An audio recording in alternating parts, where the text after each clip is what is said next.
Hello, everyone. This is Angel Arts. Believe it or not, it's been almost 6 months. Maybe not so much. Almost 6 months since we last met. Um, it's been a bit of a wild ride. A lot of life things is happening with me, but we are finally together again to read the epilogue of our journey in Ready Persona 1. In writing this, I realized that there were so many other scenes we could have played out and so many other sessions we could play, and I wish we had the time to do them all. But hopefully, this epilogue ties up a lot of the loose ends and then leaves a few for the future down the line. But the way this works, as I told the players, is that we're each going to go through the epilogue. It's been divided up into different parts. Every single player has their own sections to read out loud to the group, and we'll just go from there. So, starting with me. Thanks to our heroes, two worlds will forever be changed. Each individual that had a counterpart in the other world was split into two fully independent entities. This event, from thenceforth, would be known as the Great Divide.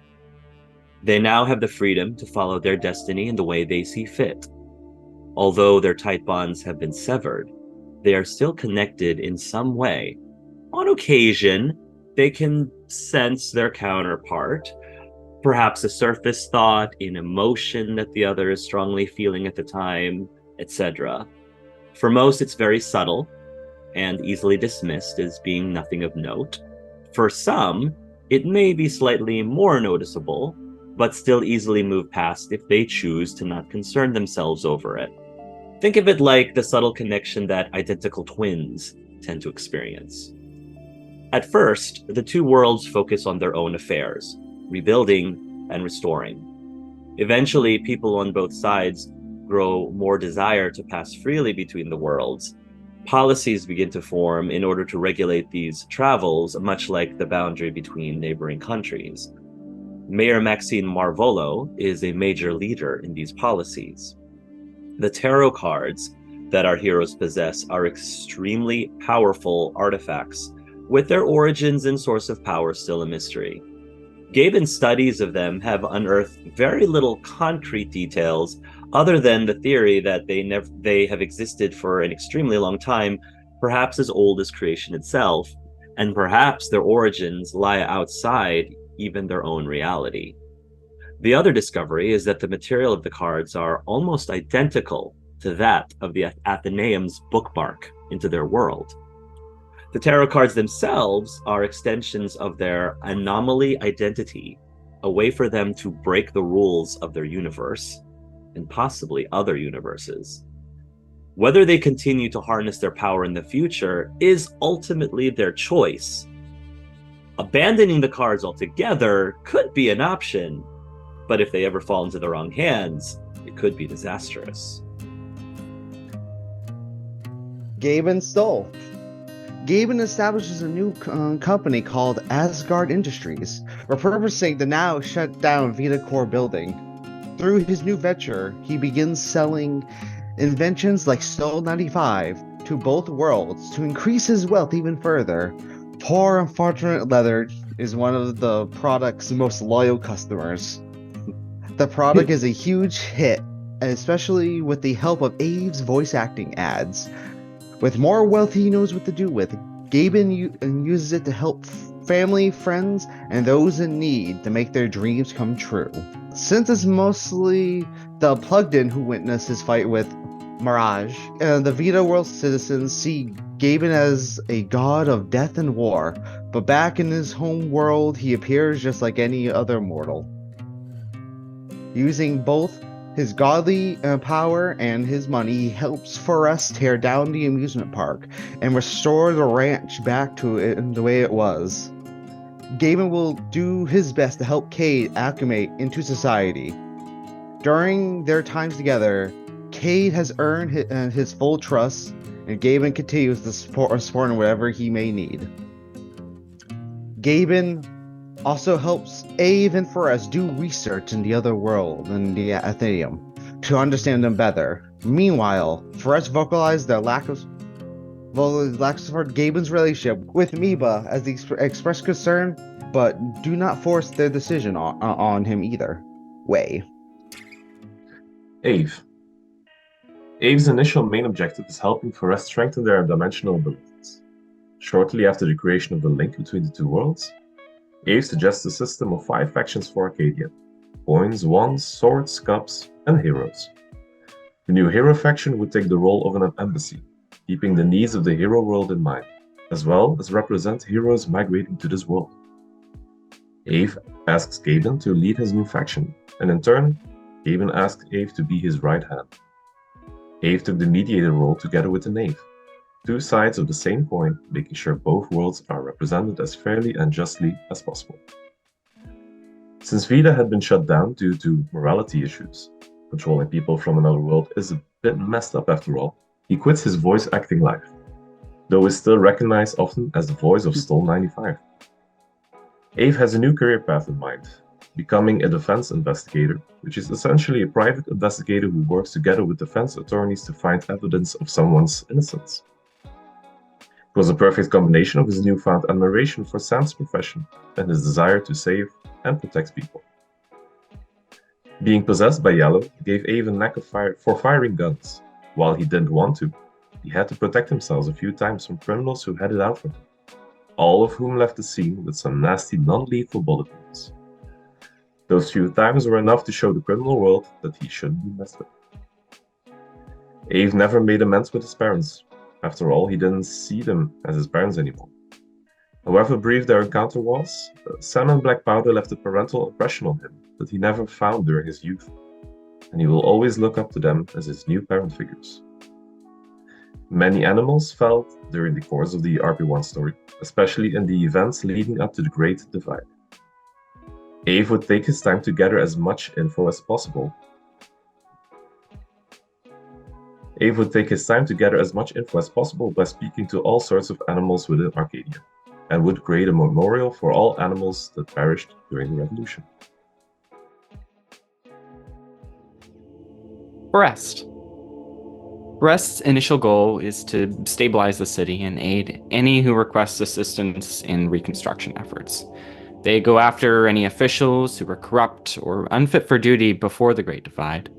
This includes the entirety of Vita Corporation itself. Once satisfied, Forest will organize a celebratory concert for the unification of 2 worlds once driven apart. They will continue to lobby for the inclusion of both worlds in politics, economics, and social gatherings. After Gaben helps them restore the ranch back to its original glory, Forest will continue maintaining it, including the tradition LARPing Festival a few times every year. Eventually, the ranch will expand to raise animals other than horses. They will pursue music composition in their free time, as little of it as they may have left, as mostly a hobby, but also for profit. They remain a hit at Jack Miller's bar during occasional times he is able to perform there. Forrest will also begin the tradition of inviting Gaben's family and the rest of the group over for a dinner party every year. During these times, they work on resisting mothering over everyone all the time. During one of their visits to the grave of Nathaniel, Forrest decides who they wish to be, regardless of any expectations or strange family relations. Trying to make peace with themselves, knowing that they tried their best in every way possible to make a brighter future. Forrest will try to guide Cade in the right direction morally and support his blossoming relationship. They invite Cade to cook and bake every now and again, while also trying to teach them some life skills that may not have taken hold in prison. Forrest would also work with Ave to mend a fractured community and hang with them frequently. After all, who else will the birds get bread from? Cade Oz. Cade's initial goal is to rebuild a community with the outcasts, giving them work. His long-term goals are to open up a number of businesses: an apple pastry stand, a private investigator business, and an orphanage. The outcasts would act as his employees and maintain a network of informants for Cade to keep his ear to the ground. He'll become a protector of the young, He'll research crimes, find the perpetrators, and will be honestly tempted to kill them, but will probably not. He'll probably call it into the authorities. He will partner with Abe's defense investigator pursuits, especially when their goals align. Overall, Cade has learned that he likes to be a team player. He likes to do good things, and he wants a simple life as a man in this world. He's seen infinity, and it's just too big for him. He wants to make his little slice of the universe just a bit better. Bobot V1 remains as his right-hand man, assisting him in everything he does, whether it's in the kitchen or as a bodyguard, which is very helpful since Cade's curse still deeply discourages him from harming anyone older than him. Bobot, on the other hand, is able to step in to bypass this challenge. Cade would keep a tinkerer's shop and create more bots to help in his organizations. Cade would truly embody his relationship to the sword suit. Once he viewed them as enemies, but he has learned they are among the most like-minded people he knows. After all, what's a knife if not a small sword? Cade would stay in touch with his new friends and allies and would keep tabs on them to make sure they were safe and well taken care of. He maintains a lifelong friendship with Janice, the squad, and V especially. Another business Cade would set up would be trade between the two worlds. He expects there are resources on either side he can use to leverage the relationships and goodwill he has to facilitate that trade. He'd also monitor the boundary, knowing that some people from the other side could be problematic on his side if they have evil intentions. Phoebe and Mama Sutra. Phoebe turns herself in for her crimes against the good people of the city through Vita, being sentenced for 3 years. During this time, Gaben uses his new powers to stay in touch with her during her duration of her incarceration has passed. Fortunately, Phoebe is released 6 months early on good behavior, though with heavy monitoring. Meanwhile, Mama Sutra continues to serve the community through Our Lady of Perpetual Indulgence. She and Gaben grow closer together during their time and eventually birth a daughter named Valkyrie, Val for short. After Phoebe pays for her crimes, Gaben pursues an open relationship with both Mama Sutra and Phoebe, and eventually have a son named Castiel. Despite Phoebe being a gelatinous ooze, she apparently can still procreate with ease. It's almost as if the person who wrote their book in the Ethereum was inspired by the Pokemon Ditto. Rook. The Rook is on the hunt for the one who murdered the matriarch of his clan. He is determined to make Cade pay. Cade, however, has no intention of running or hiding and allows himself to be confronted by Rook to accept his judgment. Rook decides that justice would only be served if he sentenced Cade to death. Cade does not resist. But for rest, Gaben and Ave intervene on his behalf. Ave appeals to Rook fall on deaf ears. Gaben would tell Rook that he could seek justice by sentencing Rook to death for all the lives that were lost due to the druid's actions, including the life of his own daughter. However, Gaben personally forgives the druids for what they did. He would even forgive them for what they did to Angie, but would not forget about their crimes. Gaben expresses that if they try anything again, he will stop them. Though they worshipped the Raven Queen, they were never taught the true values of all lives. Cade angrily tells his comrades to not interfere. He is ready to accept the consequences and doesn't want to be given a free pass just because his friends came to his rescue. It is at this moment that Forrest finally cashes in the favor that Cade owns him. The favor being to allow them to spare his life. Cade begrudgingly honors it, but he'll get over it eventually, for sure. In the end, Rook also begrudgingly stands down and takes the surviving druids back to their home in the woods, immediately becoming their new leader. Ave keeps his promise to Rook in making sure the voices of the common folk were never ignored again. He did whatever he could to show Rook that he could accomplish this without the need of silencing people in power. Seymour, the sensational Clementine. Both Forrest and Gaben offer to help Seymour fully renovate the community center. In a matter of months, it will be one of the grandest facilities in all of Arcadia City. Grand events would take place here for an entire community to enjoy. This includes numerous orchestral concerts throughout the year. Forrest also decides to utilize the water they acquired from the Blessing Springs back in Black Powder's world to fully cure Seymour of his dementia. They did consider using it to break Cade's curse instead, but in the end, Forrest felt that it is 1, a condition of necessity, 2, a lesson on empathy, and 3, something that will fade eventually as Cade himself grows older.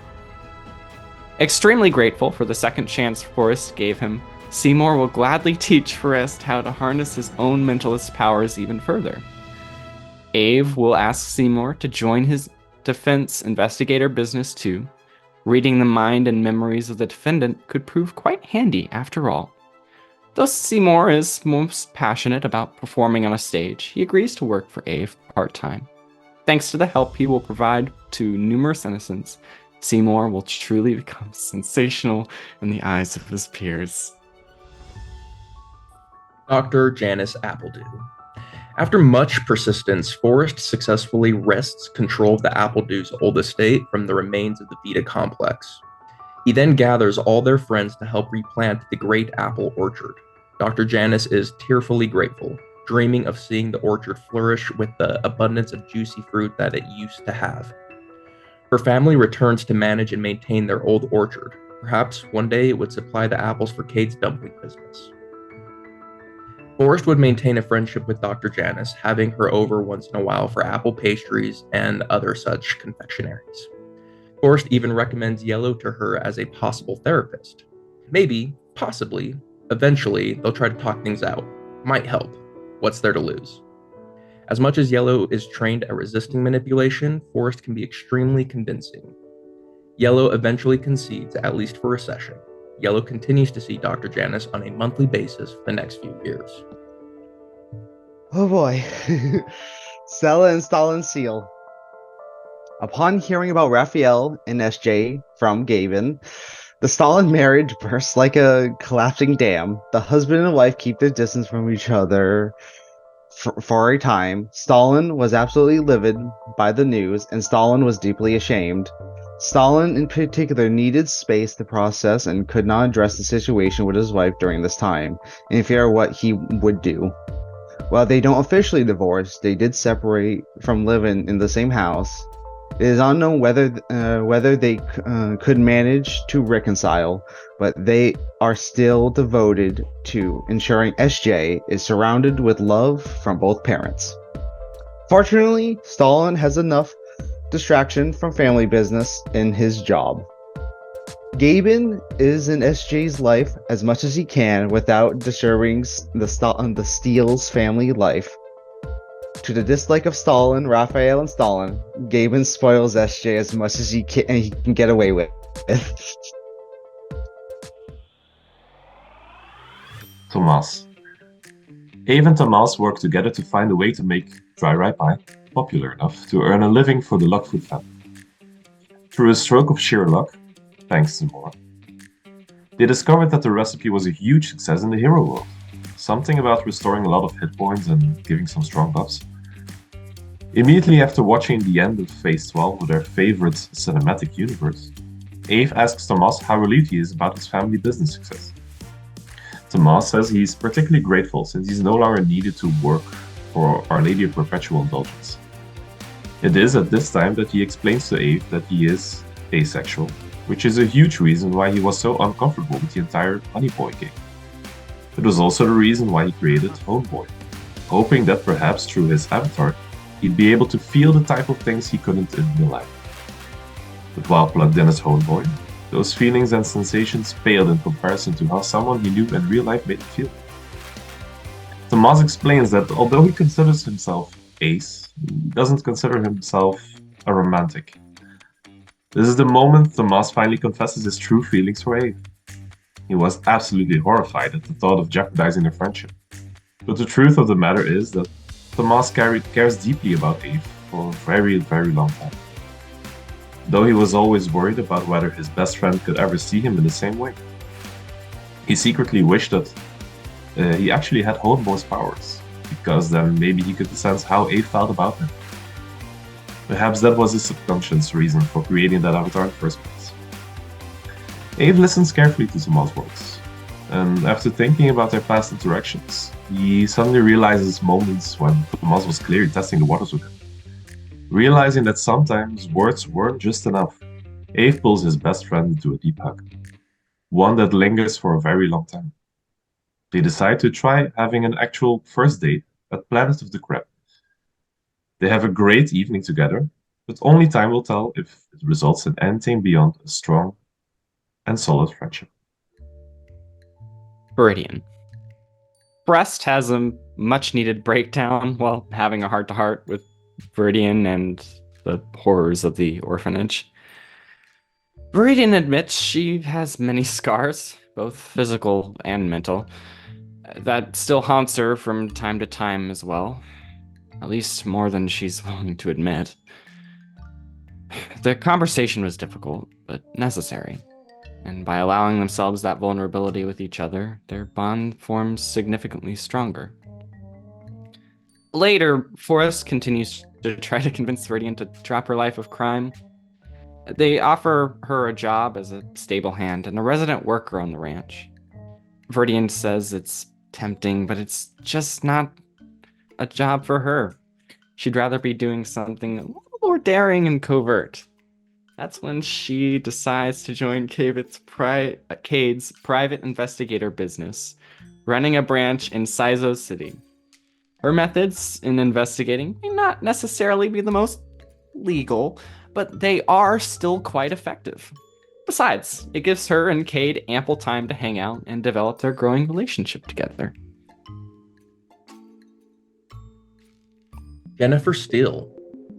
Sometime after the dust settles on the restoration, Jennifer and Cade have a proper dinner date at the Titanic. They have a genuinely good time, with the food being exceptionally better now that they brought back the original head chef in the kitchen. Knowing Cade's reservations about intimate touching, they take their relationship slowly.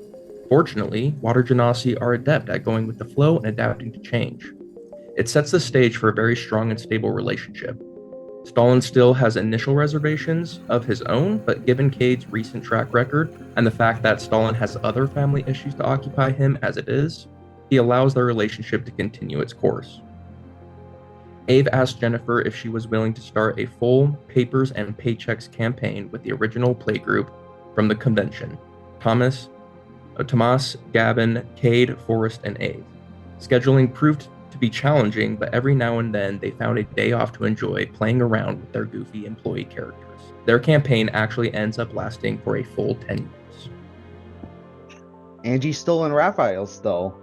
Gaben tells Raphael and the rest of the family about SJ. Knowing this will be hard for Raphael, Gaben spends a lot of his time with him to help his son become a good father, helping him in his romantic life, and finally training him to take Gaben's place as head of Asgard Industries. Meanwhile, Abe apologized to Raphael for the whole out-of-game trickery with Knave versus Loki rivalry. To do them become good friends, often fantasizing about what their former trickster characters would be doing right now. That's when Abe introduces him to his magician tricks, and finally finding someone gullible enough to actually fall for his limited sleight of hand skills. With more freedom due to his powers, Gaben spends a lot more time with his kids. Thanks to the Great Divide, Angie no longer suffers from withdrawals of black current, and her Sisal counterpart currently has. This allowing her to navigate her way through college and get her degree in fashion design. She makes it a point to help her brother raise SJ whenever she can. Laurie. Abe contacted Laurie and Rook as soon as possible to explain what happened when he suddenly disappeared. He took his time to tell the entire story, starting from the first beta testing session all the way to the battle against Mirage. Afterwards, he asked the both of them to do the same thing. Even he could not completely restore the relationship between Rook and Laurie. Abe demanded to have at least one sibling dinner per month. To this, they both agreed. But later on, it was actually Rook who asked if he could join the next time Abe had dinner with Laurie. Laurie agreed as long as Dr. Janice Appledew attended as well. They had a very long, arduous, but productive therapy session. And the spice dumplings at the end helped a bit too. It would be a long and arduous journey for the three of them, but there was hope that the siblings could find a way to become a family once again, especially in the absence of their parents. Jacob stealing. While Jennifer manages to take her parents' separation at stride, Jacob had great difficulty dealing with it. The thought of his parents splitting horrified him. But fortunately, Prest proved to be a valuable confidant for him during his challenging time. Naturally, Jacob uses music as his escape in dealing with his broken home. He would continue to play his bagpipes in Forrest's orchestra and easily became one of the most popular musicians in the ensemble. Dr. Kemper. While Dr. Kemper did not believe in Gavin's solution to the problem, he could not argue with the results. With the voices from Mirage silenced in his head, he can focus more on restoring the prison back to full functionality. He visits Nathaniel Bosk's grave to pay respects. Cade has been hunting him down this whole time, and this is where he finally locates him. Cade is still livid by the things Dr. Kemper put him through, but he decides not to hurt him in the end. He's come to an understanding of Kemper's viewpoint, and given Cade's own blood history, he decided to call them even. Once the prison facility is restored, Kemper decides to rejoin his friends in some form by living in Sisal City with Captain Crunch. Ariel and Saz Shepard. Ariel and Saz have a grand wedding 1 year later. During this 1 year period, Ariel and Gavin finally have a conversation where they fully bury all their resentment with each other and soon become friends again. Our four heroes, plus virtually all of their friends, were invited to the ceremony. Gavin is honored to be asked to be Ariel's best man. It may have been awkward for some ex-couples, but Ariel and Gavin relationship has always been strong and would endure even during the new life-changing events such as this. Forrest's orchestra provide music, while Cade and Thomas's business cater apple dumplings and dry rye pies for dessert. Luigi. From the moment Luigi was born, he stole Abe's little Kenku toy. Because of his parents neglecting his personal needs, he would at first give in to the baby beholder's every wish and desire. Luckily for Abe, Lori was able to find the benefits of their strict upbringing, and she turned out to be an excellent aunt for Luigi, showing Abe how to give the little guy a balanced upbringing. Abe was able to teach the little beholder to control his eye beams, though many plans and pieces of furniture did not survive the training. During his teenage years, Luigi started to develop his beholder instinct to trap every square inch of a lair. Eventually, Abe got tired of having to maneuver through his own apartment. He asked Gavin if Luigi was allowed to add some extra security to his mansion. Practice makes perfect. After a few years, Luigi started his own security company in Sisal. It was a huge success, and Abe couldn't have been more proud. Meridian was occasionally recruited to test new security systems. Father Edmund and Maud Lumen. With the massacre of more than half of the Druid clan, the Raven Queen remained spiteful and refused to return the voices of those affected by the silent plague. This included Father Edmund Lumen. I wish I could say that this entire ordeal had changed the man for the better, but it ended up making him a far more bitter person. With Vita gone, Father Edmund Lumen no longer had a way to communicate and was frustratingly dependent on his wife. This caused a major strain on their marriage. Not even a mentalist could properly read his mind for clues. Sadly, this also meant that any opportunities to establish any familiar connection with Forrest had long passed. There are too many other things in their lives to worry about. Buford. To help his family, friends, and business, Gavin made more golem butlers and even made liquid metal-made golems, based on gun gear, to join the ranks. To aid Buford with all the extra work, Gavin made Buford a companion and partner called Mildred. Mildred is also a liquid metal-made golem, and together she and Buford run Gavin's golem network. Gavin's critical role in the Great Divide earns him a surge of worshippers who constantly flood him with requests and prayers. Buford's golem network helps to sort and prioritize these prayers for Gavin each day, so they are more manageable for him to go through in his phone app. Michael Stoll and Yeah, you have. Karina. Sorry, I just had to comment. You have 54 notifications. You have 54 prayer notifications. Prayer. You're currently That's the how fate- 15th prayer in line. Please Right. hold. Right. You are the 54th prayer in line. The wait time is 32 hours. minutes. If you would like to be called back, please leave your number. Oh, Sorry. It's all right. I love it. A designated angel cannot take your call right now. Yep. Michael Stoll and Serena. Cheat Code could only defeat death so much and did not survive the events of the Great Divide. Fortunately for Michael, he was separated from Cheat Code prior to the latter's demise. Gaiman confronts his father to express his anger and disappointment in his actions.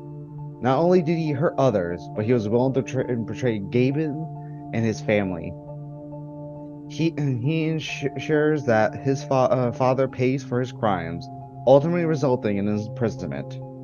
Having lost the respect of his son and his family, Michael doesn't feel like he had much left in this world, so he decides to return to his beloved Serena instead. He was found in a cell hanging from the ceiling. While Serena herself did not approve of Michael's actions, she simply could not turn her back on him. She guided him upon his death, hoping that maybe he could learn some redemption in the afterlife. Yeah, that's dark. Necron mages. Just like Father Lumen, Necron never fully recovered from the Silent Plague. She was sent to prison for her crimes, full of rage. Her inmates described her as always having a calculated look on her face. Was she plotting something?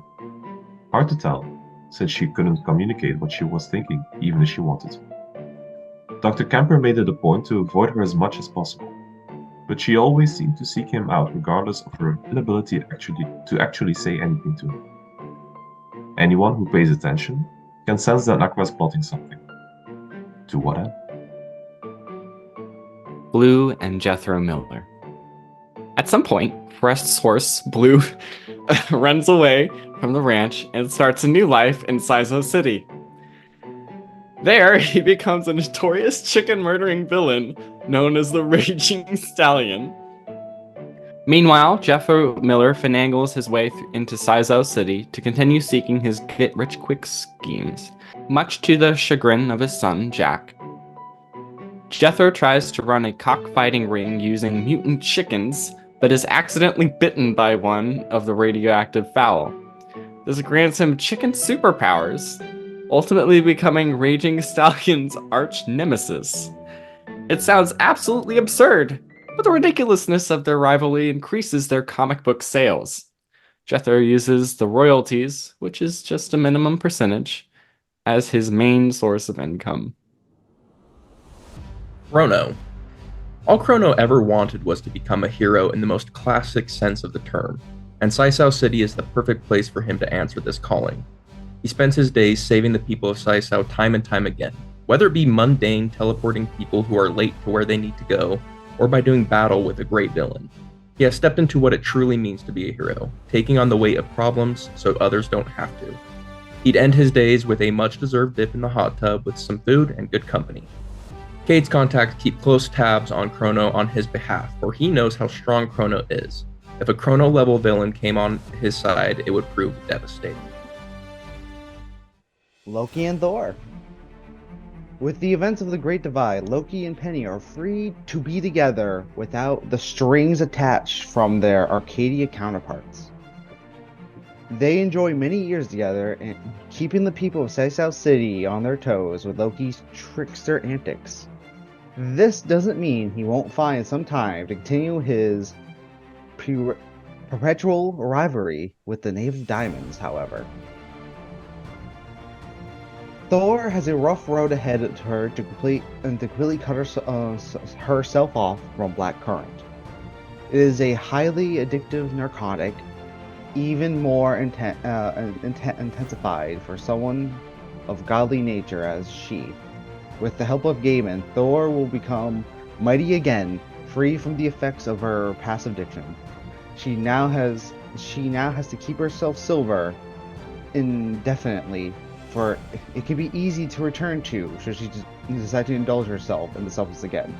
Eventually, she and Angie team up to make a successful fashion brand on both worlds called Thunderstruck. The Knave of Diamonds. Having gained some respect towards Abe after the whole library incident, Knave decided to take him up on the offer of working as a representative within the new hero faction. Still a showman at heart, Knave visits Arcadia every so often to give a grand magic show.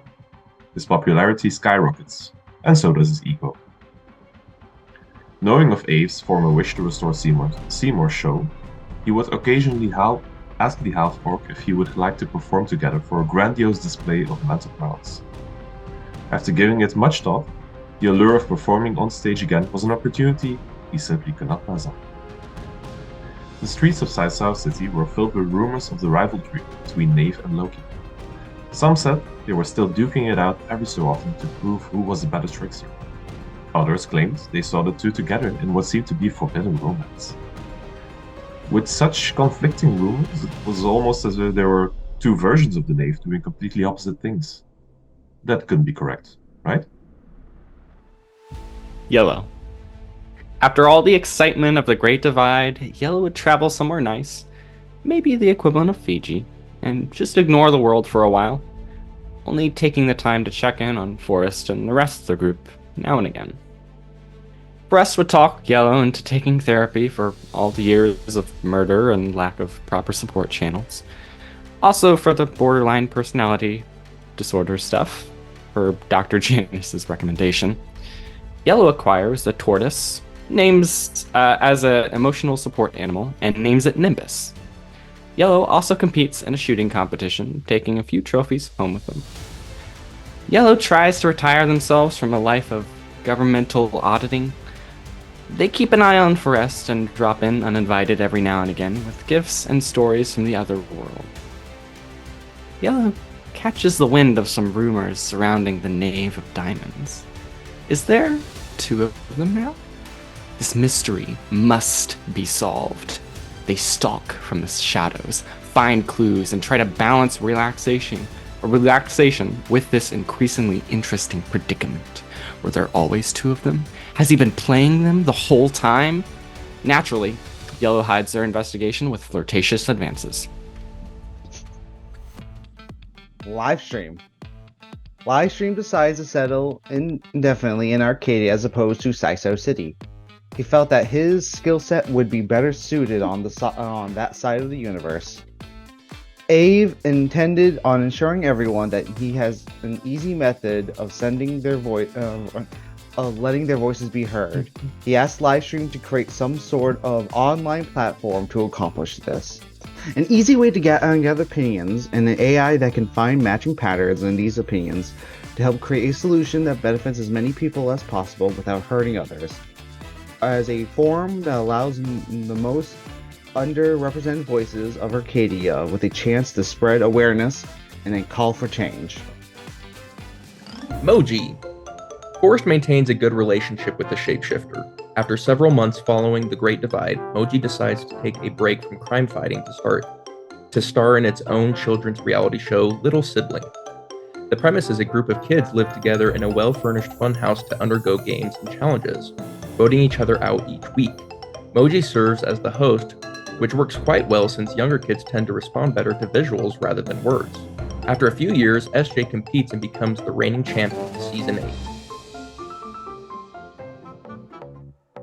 Homeboy. As a heroic duo, Knave and Homeboy kept working closely together. One of their signature moves would be tricking the enemy with an illusion version of Homeboy, dubbing his clone Honeyboy, much to Homeboy's dismay.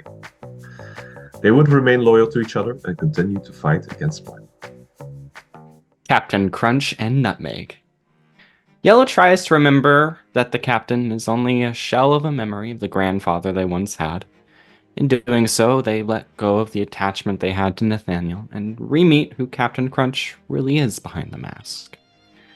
Since the first season of Sustainer, Hero Edition, Knave found a very strong rivalry with Nutmeg. Determined to trap the little creature in his web of mind control at least once, he kept trying to find new ways to approach this challenge. For some reason, he never succeeded. Candy Apple. Candy quit her job at Our Lady of Perpetual Indulgence in order to attend college and acquire her degree. During her graduation, Abe would be there standing in the shadows, very proud of the girl, yet not sure why he felt that way. Shortly after her schooling, Candy starts her own practice as a professional physical therapist. Many of her previous clients at Our Lady of Perpetual Indulgence become her first patients, and her business becomes a booming success. Root Canal. Root Canal and Yellow continue becoming BFFs. In fact, Yellow quite often teams up with Root Canal during her missions. The two become quite an effective duo. Rumors abound whether anything romantic happens between the two of them. And if that's the case, both remain very tight-lipped about the situation. Iron Chef and Iron Maiden. Iron Chef and Iron Maiden open a restaurant in Saisao, with High Fructose acting as their main waiter. Considering the efficiency of his speed, it eventually becomes a Hell's Kitchen type of show and acquires a very popular viewership. The Athenaeum. Abe really wanted to go back to the Wizarding World Library to check what events his actions had set in motion. As a more selfish reason, he definitely wanted to see the Athenaeum group again, more specifically Sam. They did plan a family dinner after all. Thanks to the recipe that Sue acquired from Gabe, she unveils her own line of apple dumplings in Gourmet City, naming them Janice Killer Dumplings. They become one of the biggest hits on the menu. With the help of Sam, Star, Frankie, Tori, and Reginald, Ava and Forrest attempt to unlock the secrets of the Athenaeum. But more on that later. And so, our heroes are free to live out their lives the way they see fit. As anomalies, they crafted their own destinies, for they held the ability to break the rules and the laws of the universe itself. One wonders, though, if there are any long-lasting consequences of their anomaly influences. Perhaps they will not have to wait too long to find out. But for now, they should enjoy the benefits of their heroic deeds and live their best lives that they can. But when the time comes for them to rise against the odds of the next universal disaster, they will be ready. They will embody the persona of heroes. They will be one. The end. Good job.